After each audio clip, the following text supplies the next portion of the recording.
Actor தனுஷை direct பண்ணி lead ரோலில் நடித்த ராயன் படம் தியேட்டரில் ரிலீஸ் ஆகி சக்ஸஸ்ஃபுல்லாக ஓடிக்கிட்டு இருக்கு. ரிலீஸ் ஆன இந்த படத்துக்கு full and full positive response தான் கிடைச்சிருந்தது. படமும் பாக்ஸ் ஆஃபீஸில் 150 கோடிக்கு மேலே கலெக்ஷன் பண்ணியிருக்கு அப்படிங்கிறத ரீசெண்டாக சோசியல் மீடியாவில் அப்டேட் பண்ணியிருந்தாங்க.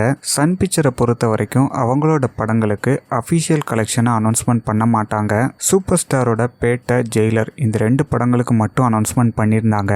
ஸோ சோசியல் மீடியாவில் ராயன் படம் 150 கோடியை தாண்டிட்டு அப்படின்னு அப்டேட் பண்ணிட்டாங்க. ஒரு ஆக்டராக மட்டும் இல்லாமல் ஒரு டைரக்டராகவும் இந்த படத்தில் தனுஷ் ஜெயிச்சிட்டாரு. ராயன் படத்தோட ஓடிடி ரிலீஸ் பற்றின அப்டேட் இப்போ சோசியல் மீடியாவில் வந்திருக்கு. ராயன் படத்தோட ஓடிடி ரைட்ஸை அமேசான் பிரைமும் வாங்கியிருக்காங்க. So Amazon Prime, Sun NXT இந்த 2 ஓடிடி பிளாட்ஃபார்ம்லையும் வர ஆகஸ்ட் 30 ரிலீஸ் பண்ண போகிறதா சோசியல் மீடியாவில் அப்டேட் பண்ணியிருக்காங்க. ஆனால் அஃபிஷியலாக இன்னும் கன்ஃபார்ம் ஆகலை. ராயன் முடித்த தனுஷ் அடுத்ததாக சேகர் கமுலா டைரக்ஷனில் குபேரா படத்தில் ஒர்க் பண்ணிட்டு இருக்காரு. நிலவுக்கு என்மேல் என்னடி கோபம் அப்படிங்கிற படத்தையும் டைரக்ட் பண்ணிட்டு இருக்காரு. இந்த 2 படங்களையும் கம்ப்ளீட் பண்ணிட்டு ஆனந்த் எல் ராய் டைரக்ஷன்ல டெரா இஸ்க்மைன் படத்துல நடிக்க போறாரு. அதுக்கப்புறமா அருண் மதேஸ்வரன் டைரக்ஷன்ல இசைஞானி இளையராஜா அவர்களோட பயோபிக்ல நடிக்க போறாரு. இப்போதைக்கு இந்த படத்துக்கான செட் ஒர்க்லாம் போய்கிட்டு இருக்கு.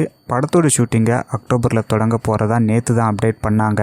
இது போக மாரி செல்வராஜ் டைரக்ஷனில் ஒரு படம், செல்வராகவன் டைரக்ஷனில் 1001 2, புதுப்பேட்டை 2 அப்படின்னு அடுத்தடுத்த படங்கள்லையும் ஒர்க் பண்ண போகிறாரு.